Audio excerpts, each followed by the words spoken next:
आप सबको जय मसीह की बाइबल की कहानियाँ यूट्यूब चैनल पर आपका स्वागत है। अगर आप चैनल पर पहली बार विज़िट कर रहे हैं तो वीडियो देखने के बाद चैनल को सब्सक्राइब करना ना भूलिए और बेल घंटी ज़रूर दबाइए ताकि आने वाली वीडियोस की नोटिफिकेशन आपको मिलती रहे। तो चलिए प्रियो, हम वीडियो को स्टार्ट करते हैं। आज की वीडियो का शीर्षक है, क्या बाइबल तलाक को अनुमति देती है और अगर हाँ तो किस आधार पर? क्या परमेश्वर तलाक चाहते हैं? परमेश्वर होकर भी तूने मानव रूप धारण किया, परमेश्वर होने पर तूने मानव रूप धारण किया। प्रभु तेरे सी प्यार ने हमको दीवाना बनाया, प्रभु तेरे सी प्यार ने हमको दीवाना बनाया। तू प्यार का सागर है, सागर दया का तू है, तेरे प्यार के सागर में हम तैरना चाहते हैं, तेरे प्यार के सागर में हम तैरना चाहते हैं। तलाक क्या है? तलाक, जिसे हम डिवोर्स कहते हैं, वो क्या है? तलाक विवाह का कानूनी अंत है। तलाक से विवाह अनुबंध को भंग किया जाता है। तलाक मतलब डिवोर्स, ये लैटिन शब्द से आया हुआ है। लैटिन शब्द डिवोर्टियम से आया है जिसका अर्थ है अलगाव।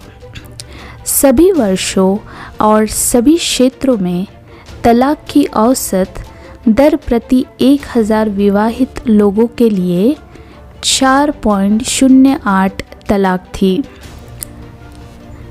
आपको पता है किस स्थान पर तलाक की दर सबसे अधिक है? मालदीव में प्रति वर्ष 1000 निवासियों पर 10.97 तलाक है। मालदीव को नियमित रूप से दुनिया में सबसे अधिक तलाक दर वाले देश के रूप में सूचीबद्ध किया गया है। इसके लिए कई कारण सामने रखे गए हैं, जिनमें पश्चिमी न्यायालयों के समान सख्त अदालती प्रक्रियाओं की कमी और तलाक में संपत्ति के विभाजन के बारे में स्पष्टता की कमी शामिल है। 2000 में मालदीव ने 1928 तलाक और 3829 विवाह दर्ज किया है। यह अनुपात 50% से अधिक था। तलाक का प्रमुख कारण क्या है? तलाक के लिए सबसे आम तौर पर रिपोर्ट किए गए प्रमुख योगदानकर्ता है प्रतिबद्धता, बेवफाई, संघर्ष, घरेलू हिंसा और मादक द्रव्यों का सेवन करना है। श्रीलंका में तलाक की दर तुलनात्मक रूप से कम है। तलाक का आधार व्यभिचार, दुर्भावनापूर्ण परित्याग और विवाह के समय नपुंसकता है। इस आधारों में से एक को अदालत में साबित करने की आवश्यकता होती है। इसलिए श्रीलंका में तलाक की दर तुलनात्मक रूप से कम है। क्या आपको पता है कौन अधिक तलाक फाइल करता है, पुरुष या महिलाएं? पिछले 20 वर्षों में तलाक के लिए संयुक्त आवेदकों का अनुपात बढ़ रहा है, जबकि केवल पुरुष या केवल महिला द्वारा आवेदनों के अनुपात में कमी आई है। वियतनाम और ग्वाटेमाला में प्रति 1000 निवासियों पर 0.2 तलाक की दर सबसे कम है। क्या आपको पता है पहला तलाक कब हुआ और किस वजह से हुआ और किसका हुआ? history.com में जब हम पढ़ते हैं, history.com के अनुसार अमेरिका उपनिवेशों में पहला दर्ज तलाक 5 जनवरी 1643 को मैसाचुसेट्स के बे कॉलोनी में एनी क्लार्क और उनके पति डेनिस क्लार्क का था। कहा जाता है डेनिस ने अपनी पत्नी को दूसरी महिला के साथ रहने के लिए छोड़ दिया था, जिसके साथ उसके 2 बच्चे थे। बाइबल कहती है कि ईश्वर तलाक से नफरत करता है। यह हम मलाखी की किताब अध्याय 2 और वचन 16 में पढ़ते हैं। प्रत्येक तलाक पाप का परिणाम है, या तो एक पति या पत्नी या दोनों की ओर से है। ईसाई धर्म के अनुसार विवाह एक अनुबंध नहीं है, यह एक वाचा है। तलाक इस वाचा की पूरी अवधारणा को नष्ट कर देता है, जो कि परमेश्वर के लिए बहुत महत्वपूर्ण है। विवाह उस वाचा की एक तस्वीर है जिसे परमेश्वर ने अपने लोगों के साथ रखा है। इब्रानियों की पुस्तक अध्याय 9 और वचन 15 में हम देखते हैं, एक वाचा एक अटूट प्रतिबद्धता है और परमेश्वर चाहता है कि हम समझें कि यह कितना गंभीर है। जब हम किसी ऐसे व्यक्ति को तलाक देते हैं जिसके साथ हमने वाचा बांधी है, तो यह वाचा के संबंध की परमेश्वर द्वारा निर्मित अवधारणा का मजाक बनाता है। जब परमेश्वर ने अदन की वाटिका में विवाह की स्थापना की, तो उसने इसे सबसे बड़ी एकता के चित्र के रूप में बनाया जिसे मनुष्य जान सकते हैं। उत्पत्ति 2 और 24 में हम पढ़ते हैं, वह चाहता था कि हम उस एकता को समझें जो हम उसके साथ छुटकारे के माध्यम से प्राप्त कर सकते हैं। पहला करंथियों की पुस्तक अध्याय 6 और वचन 17 में हम देखते हैं, जब कोई पति या पत्नी विवाह के उस वाचा का उल्लंघन करना चुनती है, तो यह हमारे साथ परमेश्वर की वाचा की तस्वीर को खराब करती है। जब यीशु से पूछा गया कि व्यवस्था ने तलाक की अनुमति क्यों दी, तो उसने उत्तर दिया कि परमेश्वर ने केवल तुम्हारे मन की कठोरता के कारण ही इसकी अनुमति दी थी, परंतु आरंभ में ऐसा नहीं था। इसे हम मत्ती की पुस्तक अध्याय 19 और वचन 8 में देखते हैं।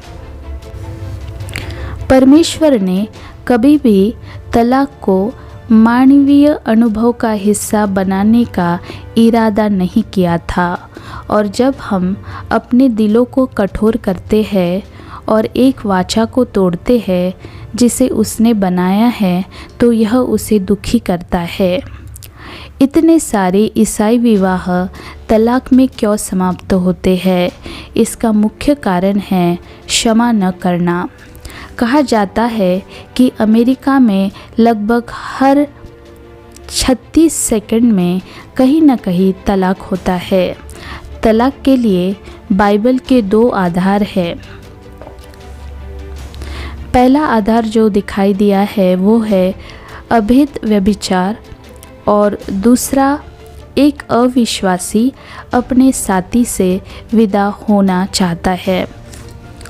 मत्ती की पुस्तक अध्याय 19 और वचन 7 और 9 में हम पढ़ते हैं, उन्होंने उससे कहा, फिर मूसा ने यह क्यों ठहराया कि त्याग पत्र देकर उसे छोड़ दे?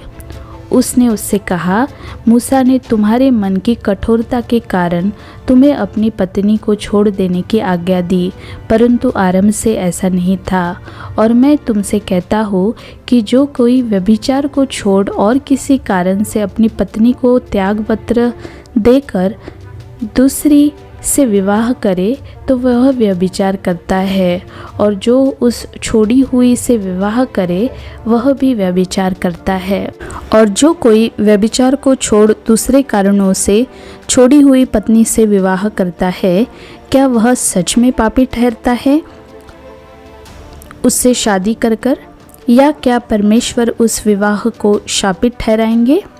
इसका उत्तर है नहीं, क्योंकि जो मनुष्य अपने मन की कठोरता में व्यभिचार छोड़ किसी भी कारण से अपनी पत्नी को छोड़ता है वो विश्वासी नहीं कहलाता, क्योंकि एक विश्वासी भले ही पाप में डूब जाए वो फिर से उसमें से उठता है, और जब वो पश्चाताप करता है तो परमेश्वर उसका स्वीकार करते हैं।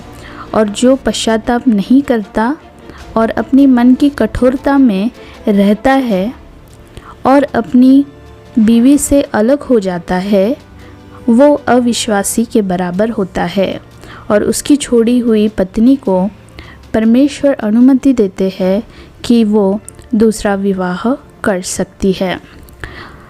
पहला कुरिन्थियों की पुस्तक अध्याय 7 और वचन 15 में हम देखते हैं, परंतु जो पुरुष विश्वास नहीं रखता, यदि वह अलग हो तो अलग होने दो।